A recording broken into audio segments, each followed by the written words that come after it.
Yang berikut program yang kami akan perkenalkan kepada teman-teman di sini adalah program Certified Compensation and Benefit.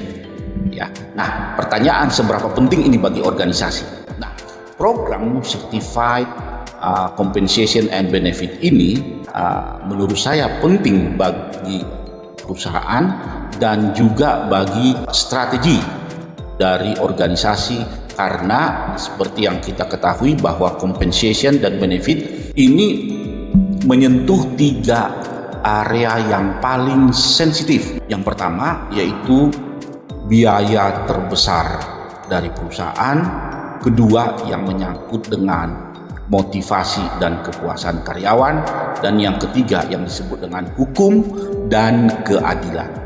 Nah, kesalahan dalam sistem Certified Compensation and Benefit ini tentunya akan dapat menyebabkan yang disebut dengan ketidakpuasan, dan biasanya ketidakpuasan ini akan dilanjutkan dengan turnover karyawan yang tinggi.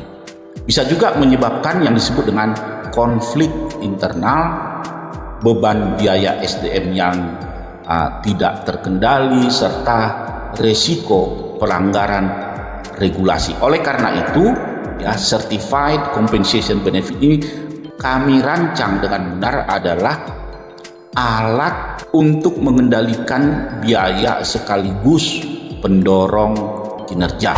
Mengapa certification atau Certified Compensation Benefit ini sangat penting bagi organisasi? Yang pertama, dengan adanya program ini kita bisa jamin keadilan dan daya saing. Sistem compensation and benefit yang baik itu bisa memastikan internal equity, artinya adil antar jabatan. Kemudian external competitiveness, yaitu kompetitif dengan pasar. Kemudian individual fairness, yaitu sesuai dengan kontribusi dan kinerja. Tanpa sistem yang terstruktur, ya, gaji yang diterima terasa asal saja, dan tentunya ini bisa memicu kecemburuan dan demonstrasi. Yang kedua, seberapa penting mengendalikan biaya SDM secara strategis. Biaya kompensasi bisa mencapai 40-70% dari total biaya operasional secara menyeluruh.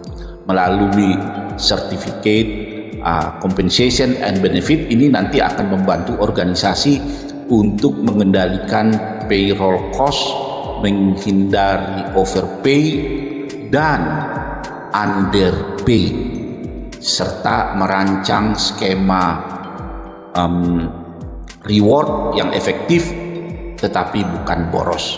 Yang ketiga di sini adalah meningkatkan retensi atau engagement karyawan.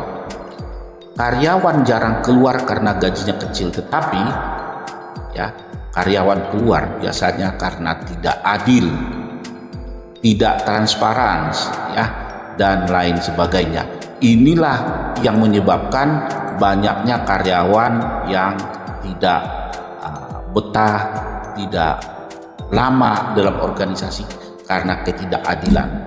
Nah, compensation and benefit yang baik itu biasanya bisa meningkatkan loyalitas, mengurangi turnover, dan mendorong kinerja secara berkelanjutan. Nah, poin yang keempat saya mau sampaikan, mengapa ini penting? Karena dengan compensation and benefit yang kita sudah pelajari, organisasi itu akan taat kepatuhan terhadap regulasi dan risiko hukum. Compensation and benefit ini sangat erat dengan hubungannya dengan upah minimum, lembur, THR, BPJS, dan termasuk PPh 21 atau pajak penghasilan. Nah, terjadi kesalahan di area ini akan berisiko dengan hukum secara langsung. Poin yang kelima yaitu mendukung kinerja, sistem kinerja dan talent management. Compensation and benefit terintegrasi dengan performance management, KPI, dan karir path. Jadi dengan compensation dan benefit ini bisa membuat reward berdasarkan kontribusi, bukan masa kerja semata. Ya. Kemudian nilai strategis program certification compensation yang benefit ini yang kita bisa dapatkan adalah terjadinya standarisasi kompetensi pengelola compensation and benefit. Melalui sertifikasi ini bisa memastikan bahwa HR tidak hanya menghitung gaji, tapi memahami filosofi dan strategi kompensasi. Kemudian HR mampu menjelaskan kebijakan compensation dan benefit ke manajemen dan ke karyawan. Nah, kredibilitas HR di mata manajemen melalui HR compensation and benefit yang certified ini lebih dipercaya dalam pembahasan budget nantinya, kemudian di dalam membuat keputusan yang strategis dan menjadi mitra manajemen, bukan sekedar administrator payroll. Apa saja yang teman-teman nanti akan pelajari dengan mengikuti program certification ini? Yang pertama yaitu konsep dasar compensation and benefit. Di sini ada 4 poin yang teman-teman nanti akan gali lebih banyak, yaitu filosofi dan tujuan dari compensation and benefit. Yang kedua, total reward konsep. Dan yang ketiga, fixed pay dan variables pay. Dan yang keempat, teman-teman nanti akan mempelajari monetary dan non-monetary reward. Modul yang kedua, teman-teman akan mempelajari yang disebut dengan job evaluation dan job grading. Nah, di sini ada 4 poin juga yang nanti teman-teman akan gali dan pelajari. Poin pertama ini adalah analisis dan deskripsi jabatan. Poin yang kedua, metode job evaluation. Yang ketiga, yaitu penentuan nilai jabatan, dan yang keempat penyusunan job grade dan level. Kemudian di modul 3 nanti teman-teman akan mempelajari penyusunan salary structure, yaitu yang ada 4 poin yang kalian pelajari di modul 3. Modul 3 itu struktur dan skala upah. Ada 4 poin. Poin pertama adalah penyusunan salary structure, salary range, minimum, midpoint, dan maksimum. Poin yang ketiga, nanti teman-teman akan mempelajari penyesuaian gaji dan kenaikan berkala. Kemudian poin yang keempat, yang dari modul 3 yang teman-teman akan pelajari, yaitu metric increase dan promotion pay.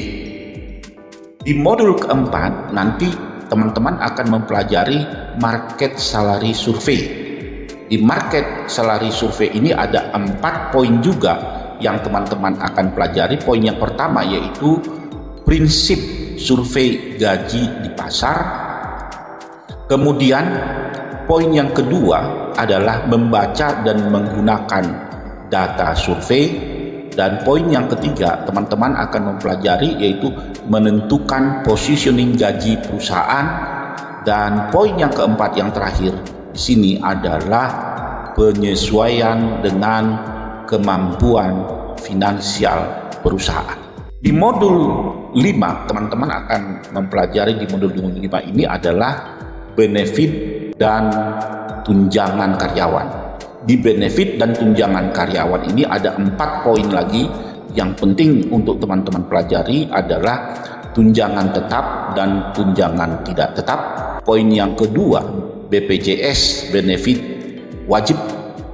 Poin yang ketiga, benefit tambahan seperti asuransi, fasilitas, dan allowance.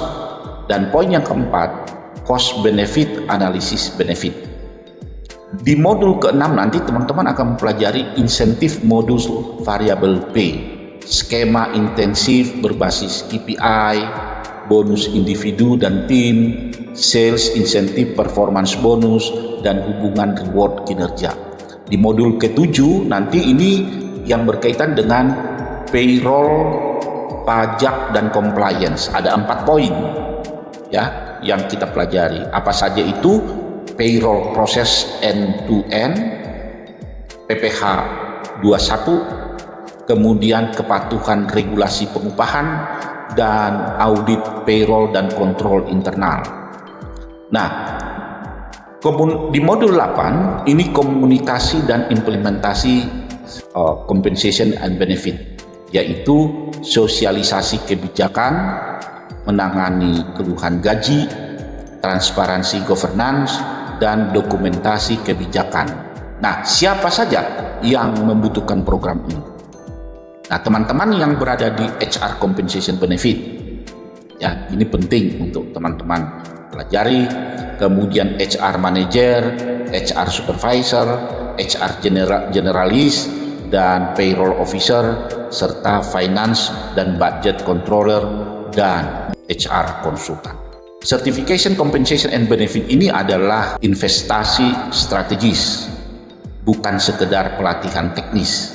Nah, compensation dan benefit yang lemah ini biasanya menghasilkan biaya tinggi dan turnover yang tinggi.